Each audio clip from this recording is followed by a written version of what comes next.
Hello, this is the RPG Pundit, the final boss in Internet Shitlords, and today I am doing a review of Wretched Epoque, which is a RPG, an OSR RPG done by the team at the Red Room, Miguel Ribeiro and Silvia Clemente, and it is an OSR, a complete OSR RPG, part of their Wretchedverse series, what I like to call Spaghettipunk. 230 pages long about. And this is a very interesting book because it covers an era that is not much covered. What it covers is what they call the Belle Epoque, which is mainly it's meant to be Europe from 1870 until 1914, so from the end of the Franco-Prussian War until the beginning of World War One, which was sometimes, well, it intermingles with the Victorian era, obviously, and with the Gilded Age.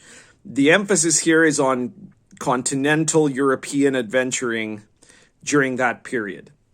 And so, you know, I can think of a couple of other games. I mean, you have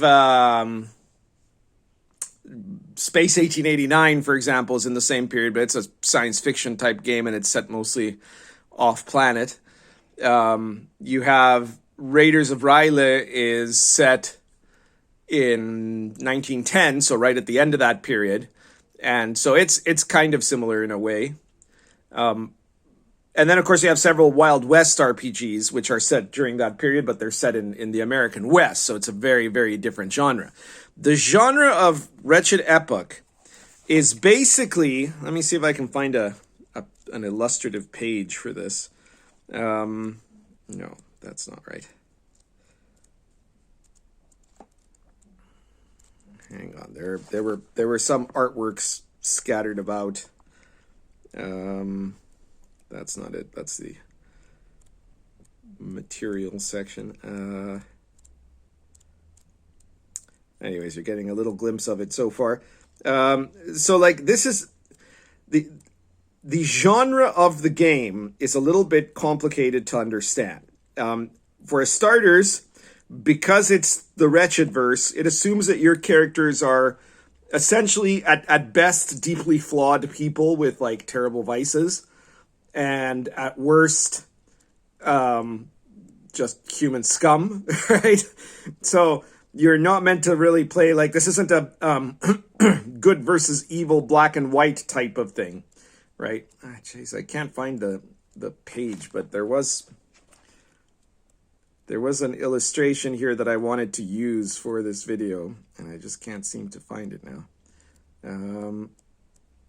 Anyways, the setting by default is in Paris, and the period can vary, like I said, from 1870 to 1914, which is a huge span of time. But it seems to me from reading the text, though you'd have to kind of be a historian to grasp this, that the implication is that you'd probably be playing in the later part of that time period. You know, so it's around the end of the century, the end of the 19th century. It seems to be what most of it is emphasizing, or even the beginning of the 20th century. Oh, here we go. All right. So the best way to describe this setting is that it is based on kind of European dime novels, which is to say you could call this like pulp stories, but it's not pulp stories in the sense of like Doc Savage or Flash Gordon or stuff like that. This is the earlier late 19th century pulps, which were mostly a mix of lurid stories of sexual and moral decadence or extremely gory kind of stories of true crime, right? So Les Apaches de Paris is supposedly an expose on a famous Parisian street gang, right? And so, like, that seems to be kind of the emphasis of the genre, but they really mix in a whole bunch of other stuff. So, like, you can kind of decide what you want the adventure to be in your version of this game, right? So it talks about, this is the area of progress, the wonders of science, but then there's also, spiritism, and the supernatural is still extremely strong. Sources of inspiration here are Alan Moore's From Hell, Sherlock Holmes, that sort of thing, H.G. Wells. So like all this is just, I don't know how useful this list is, because it seems to me more like much of the inspiration for this is really like what I was talking about before, the police monthlies that talk about true crime, much more than the like heroic nature of someone like Sherlock Holmes, So this is an OSR game. You create a character very similar to the way that I described in the Spaghetti Western book that the Red Room put out. So the first thing you do is you pick which of the 7 deadly sins is governing your character, right? Because every character in the setting, by their, affectation of it, needs to have some kind of fundamental human flaw, right? They need to be characters of vice of some kind. Then you roll for ability scores. They have several modes that you can use, so you can make characters, the standard OSR way, which is roll 3d6 in order, and that's it. But they're also giving you some options if you're a wuss. Standard table penalties, standard languages and stuff. Most of the game is run on like skill points, and you have a number of classes, right? So classes include things like, we'll just look at the convenient hit point chart here: assassins or covert operatives or spies, celebrities, common citizens, conjurers, consulting detectives, citizens of the world, explorer, reporter, criminal, daredevil, gambler, man-at-arms, scholar, occultist, shaman, optional. So when I saw that, I thought, oh, well, that's very interesting. What are they going to do, right? But in fact, the classes, like, they have a prime requisite, a minimum, so you need, assassin needs or a covert operative or spy needs a minimum dexterity. And then you get like a description of what each of those do. And then that's it, right? Like there's nothing, they don't have any special abilities. They don't have anything that really distinguishes them. Some of them, like they have different hit dice, but you kind of end up wondering why, right? Like maybe they should all just have hit points, right? Here's the table. So, if you want to be a covert operative, you have that range, and you get, the only things that really change are your bonus skills, which are given to specific skills, like, the assassin or spy or covert operative can put stuff into stealth, disguise, or other languages. And then the generic skill points. The celebrity, they're higher XP, lower hit points, but they do have they have quite a bit more skill, apparently. I don't know why a celebrity would have more skills than, a covert operative. So it seems to me like there's a bit of like a missed opportunity here. They could have really done something where you had because also part of the problem is this is a skill point buy system, right? You start with a certain number of skill points. Luckily, it's not a lot, right? So it's not going to take you forever like it would in some kind of massive point buy. But essentially, like the consulting detective starts with 4 skill points. They can put those and 1 bonus skill point. The bonus skill point has to go to investigation, but everything else you can put in whatever you want, right? So there's no reason why you can't have, like, instead of playing. Why would you play, a covert operative when you could play a celebrity who could have all the exact same skills as a covert operative, right? Except that they'd have to trade, their bonus skill would be carousing instead of disguise, But you could just put some points in disguise.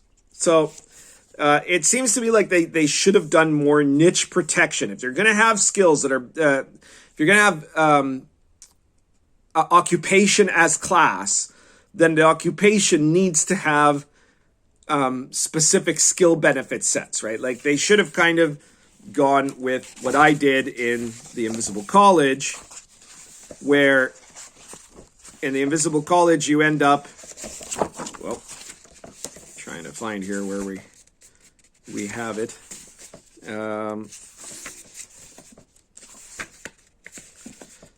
So in the Invisible College, you have background tables of like your social class, first of all, and I'm amazed that Wretched Epoque doesn't really look at social class as an element of character creation, because it's the freaking 19th century. It's all about class warfare, right? So you get certain skills based on your social class background, and then you get a skill package based on what type of profession you took, right? So you just get these skills and that's it. But that means that the combination of the class plus the social class plus the educational background lets you like you don't get all of these. You pick a certain number of skills, 3 or 4 from the list, right? And so it's going to be your combination of your original background plus your career. And that gives you a set of skills. But it means that somebody who's like, say, a middle-class criminal is not going to have all the same wide open choice as somebody who's in middle class and studied humanities. It's not the same. So I think, again, there's some kind of lost opportunities there on the character creation front. The rest of it is pretty self-explanatory. I mean, like, you have armor here, but really, people didn't use a lot of armor in the Gilded Age,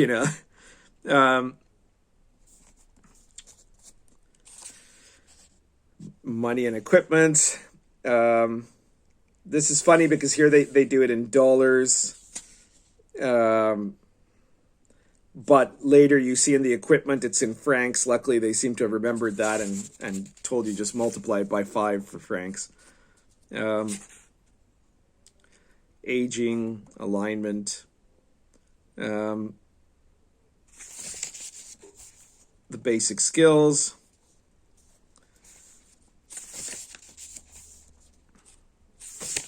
So you have a variety of different skills. Note that, for example, Melee is a skill, which is to say that your bonuses to hit and such are based on your skill ability. Same thing with ranged attacks like rifles. Experience points. Again, this being the Wretchedverse, you get experience points by acting selfishly, by killing people, by stealing, by coveting thy neighbor's wife, by surviving itself, and all other kinds of like scumbag options, right? So this is a game, the default idea of the game is that your characters are basically scum, and you should play that. Now, of course, that's easy enough to change if you don't want that to be the way it works in your game, right? So it's not a big deal. I do find it amusing, though. In a way, they're achieving. I'll give credit to the Red Room that they're achieving the moral squalor that Lamentations of the Flame Princess has been desperately trying to do for almost all of its career, and they've achieved it almost instantly. So like, because they figured out, well, what you got to do is you got to put it into the default of character creation and the XP, and there you have it. So there's a wanted level, which is how wanted your character is by the authorities and what have you. Prime requisite modifier. Combat. So you roll your attack roll based, again, on a d20 plus your skill bonus, plus your ability bonus, plus other modifiers. I do think that in this context, like, I did that in Invisible College too, where like characters get bonuses as though they were skills for, rifles, pistols, knives, unarmed, etc. And that's your attack roll right now. You can also, people who are specially trained also get extra attack rolls, and if you've been through enough combats, you get a few more bonuses too there from being just kind of combat experienced, right? So that's to me, that's a good way of doing it for a lot of kind of modern games and stuff like that. Games that are meant to be like high fantasy. It's a good concept. Rules for STDs, because of course it's the Belle Epoque. Combat actions, insanity. So there's descriptions of different types of insanities here. And that's basically all it is. Just descriptions. It's a bit disappointing. They don't have a sanity system or something like that, though. Maybe you don't really need that. Magic, right? So obviously there were magicians in the 19th century, and every time in order to, like, the magic system is based on kind of rituals, and when you do a ritual, you have to do a saving throw every time, and if you fail, you have to roll on a table, and there's a chance you'll be freaked out for a while, or a chance that you'll go crazy. And when you encounter supernatural beings, you can get, optionally, depending on the DM, insight points because you've seen through the veil of the beyond. And that's all good. And then we get into the rituals. And the problem is, again, the rituals are basically copy pasta of D&D OSR spells, right? So it's just charm person, divination, read languages, read magic, protection from evil, it's banish minor entity, contact minor entity, right? Like, so this is like sort of cribbing from Cthulhu, continual light, invisibility, so this is obviously not Victorian authentic magic, right? That's a bit disappointing that it's just basically D&D magic. Same thing with the shaman magic. It's just, they get snake charm and speak with animals, and stuff like that.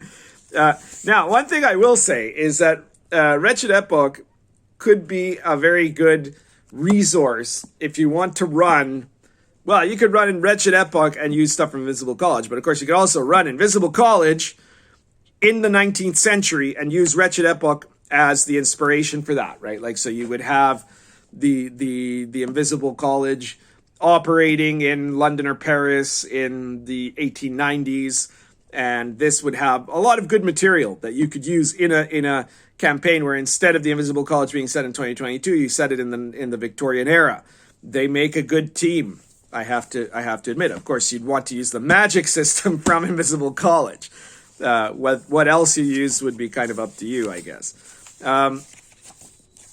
Where were we? We did that. That's combat. We did the magic section. All right, here we go. So, next, again, there's never any section that describes. Well, there kind of is. There's right at the back. There's kind of one that very briefly describes what kind of adventures you can do in this book, right?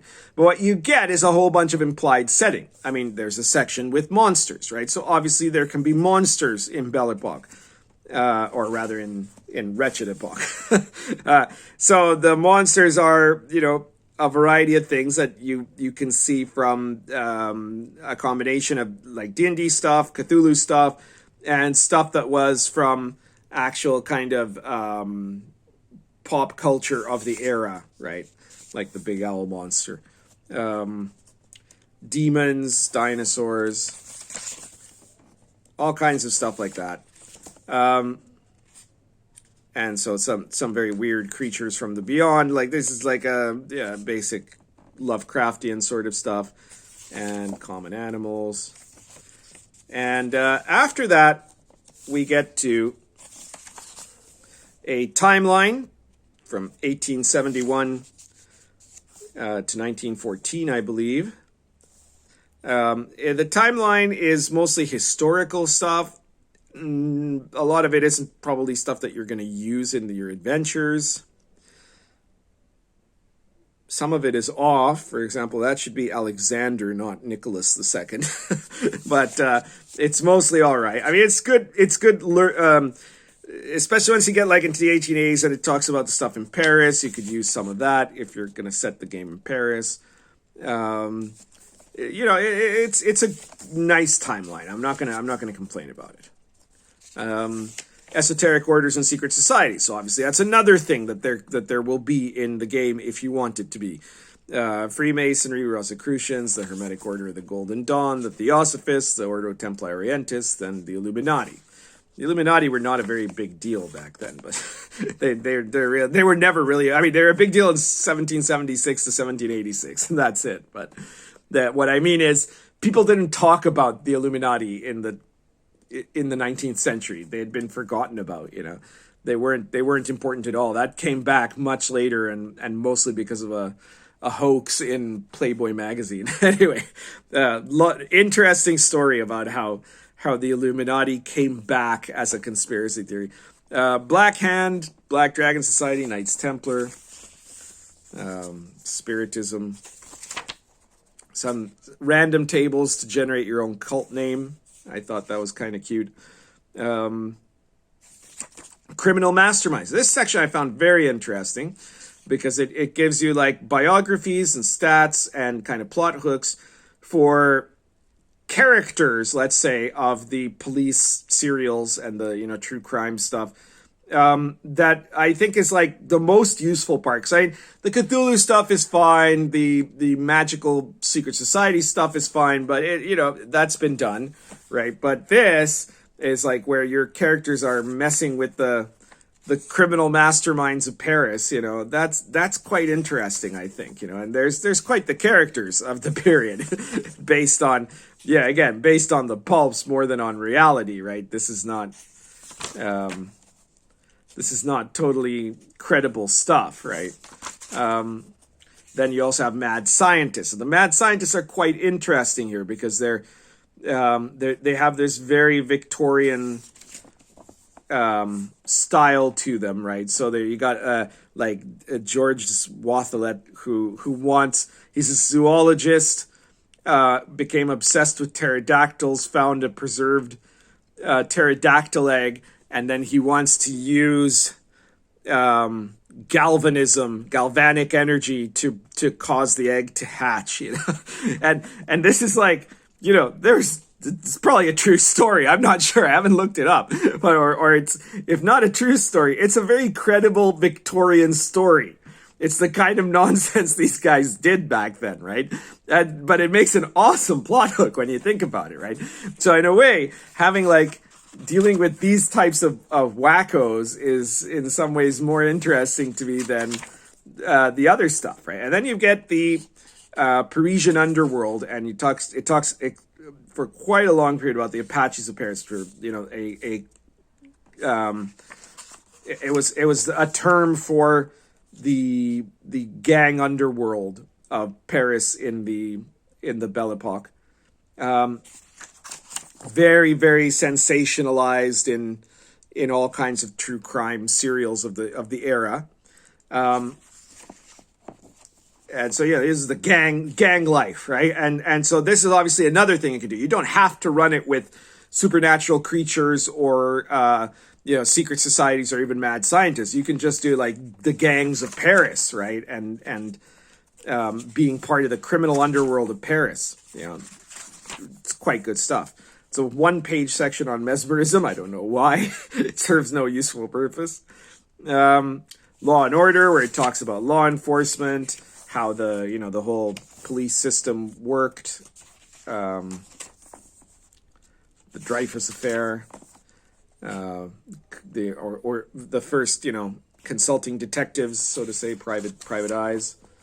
So a lot of good material here. A lot of good material that is really useful for an exciting kind of campaign of true crime drama in the Parisian underworld in the 1890s. You know, we have Meatball.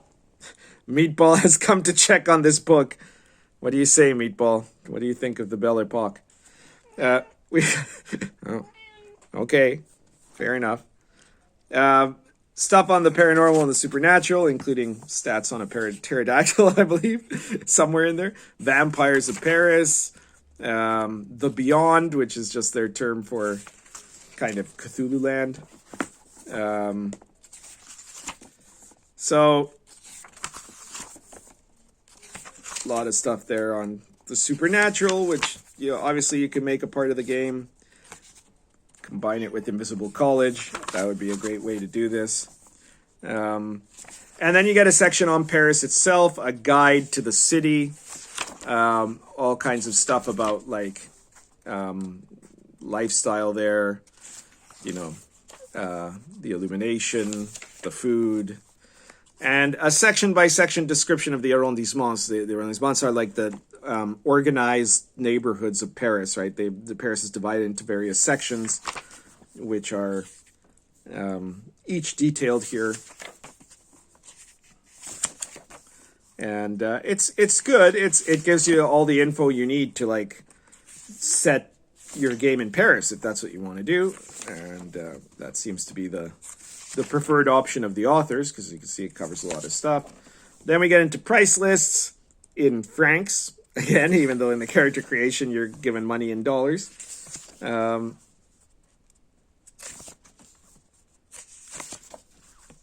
And then there is, in fact, here a very small section on how to DM Epoque, where your characters can be investigators or police officers or consultant detectives, or be mad scientists, unscrupulous doctors, cat burglars, criminal masterminds, and members of secret societies.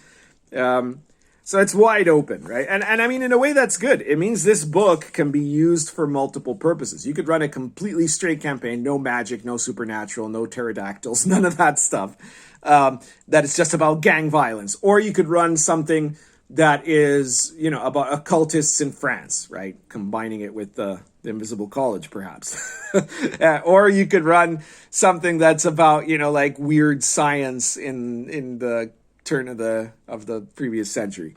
Or you could do all of the above. You know, you can combine the whole thing, right? So it's pretty good. It has a system of like keyword rolling adventure hooks, which is interesting. Some examples are provided. And then you get an adventure, The Dark Light,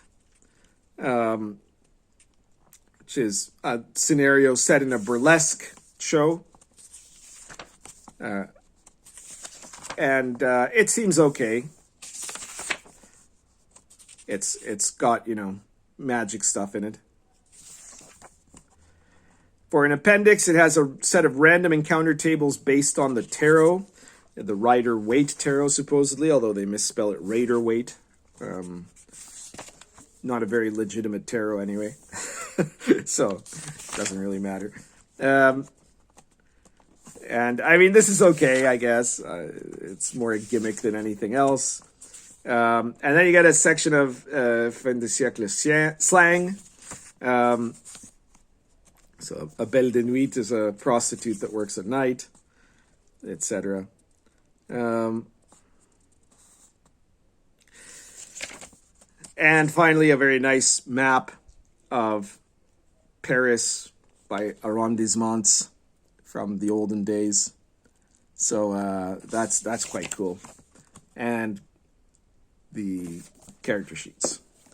All right. So, Wretched Epoque, I think, is a very interesting addition to the OSR.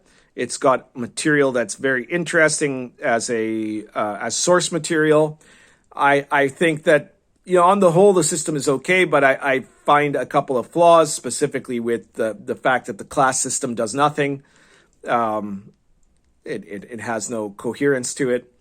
The magic system is a kind of a cop-out, you could say. It's just D&D spells reworked as Victorian rituals, which is lame. Hella lame. But, you know, the weirdness of it is really good. There's some stuff there that's really original that I haven't seen anywhere else. It has some of the kind of weird gonzo stuff that I like, from Roll the Last Sun, but it also has a lot of like the historical stuff that I like in products like Sword and Caravan. And of course, like I said, I think, Meatball is currently, she loves to sit on the Invisible College. I think that like the Invisible College and Wretched Epoque have this very nice interconnection if one were to use them together to run like the Golden Dawn campaign or something like that. Like that would be really top notch. So if you're a fan of one, check out the other. And on the whole, I think the people that are going to like this game are OSR fans who like the kind of Spaghettipunk style, and OSR fans who want to have stuff that is like historical based settings. Like if you like a lot of my stuff, you're probably going to like this book. Unless you like that my stuff has like moral clarity, which is, well, this one also has moral clarity. It's very clear that you're immoral in the game, so there's that, but that, again, that's easy to change. So if the only thing bugging you about this is the idea that you have to play a bastard or something, you don't need to really worry about that, because it is the easiest thing to change. All you need to do is take out the idea of having a vice when you create your character, and change the experience system back to something more natural, or more typical, you could say, rather than, or even to one that rewards virtue. If you want to change this, it'll be super easy to run this exact same setting in one that is based on the adventures of the Victorian morality tale, rather than the adventures of the French yellow press police circulars, right? All you need to do is have XP rewarding virtuousness rather than vice, and it's super simple. But I actually like those concepts of experience points being like significantly based on, are you embodying certain qualities, certain characteristics, because that makes the game, it directs the game into a framework that rewards playing according to the genre, when you have genres that are based on moral elements, at least. Anyway, that's my review of Wretched Epoque. I think that apart from a couple of little flaws, it's a lot of neat material. It's probably worth your time to check out, especially if you're into the sort of things I just mentioned. So that's everything for today. Be sure to like this video, share it anywhere you think people find it useful. Subscribe if you haven't subscribed, and check out all my products. Check out Sword and Caravan, Adventures on the Silk Road, World of the Last Sun, Meatball. Meatball's not a product. The Invisible College, which is down there somewhere. Meatball, you're on the Invisible College, which is Occult Modern Conspiracy Role-Playing. Massive book. And check out all my other books, too, like the RPG Pundit Presents series, and Light and Dragon, Arrows of Indra, Cults of Chaos, all that good stuff. You're going to find is, games that you can really use, that you can actually play, that don't have kind of a political propaganda element to them, and that you'll find compatible for use with whatever OSR stuff you're playing, or D&D based stuff you're playing. And, obviously you're supporting me. So that helps me to continue fighting the good fight, as it were, if that's something that's important to you. Anyways, that's everything for today. Check out all my stuff. Links in the description below. I'll try to have a link to Wretched Epoque as well, of course. I'm assuming I'll have it. And that's it. Currently smoking nothing, because I'm filming this at an odd hour. It's start of the day for me, basically. So nothing for today. So just say bye, Meatball. Say bye, Meatball. Meatball. Okay.